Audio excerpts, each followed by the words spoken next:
Hello అండి. ఈరోజైతే నేను చిట్టి చిట్టి కాజాలు చేశాను. ఎలా తయారు చేసుకోవాలో చూద్దామా? మొదటిగా ఒక బౌల్ తీసుకొని 2 కప్పులు మైదా పిండిని తీసుకొని కావాల్సినంత సాల్ట్ వేసుకొని అరకప్పు నెయ్యి వేసుకొని కలుపుకోవాలి. అలాగే వాటర్‌ని కొంచెం కొంచెంగా వేసుకొని చపాతీ పిండి కంటే కొంచెం గట్టిగా కలుపుకొని ఒక 15 నిమిషాలు పక్కన పెట్టుకోవాలి. తర్వాత చపాతీలాగా చేసుకొని దాని మీద పిండిని జల్లుకొని అలాగే నెయ్యిని కూడా రాసి వీడియోలో చూపిస్తున్నట్టుగా రోల్ చేసుకొని హాఫ్ ఇంచ్ తేడాతో వాటిని పీసులుగా చేసుకొని పక్కన పెట్టుకోవాలి. అలాగే ఒక కడాయిలో ఆయిల్ వేసుకొని అది బాగా వేడెక్కిన తర్వాత మనం కట్ చేసుకున్న పీసుల్ని అందులో వేసుకొని వేయించుకోవాలి.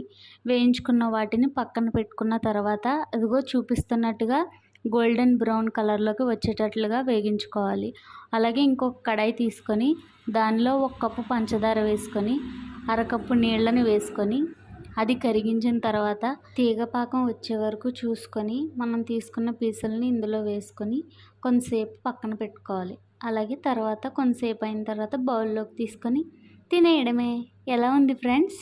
చూస్తుంటేనే నోరూరుతుంది కదూ!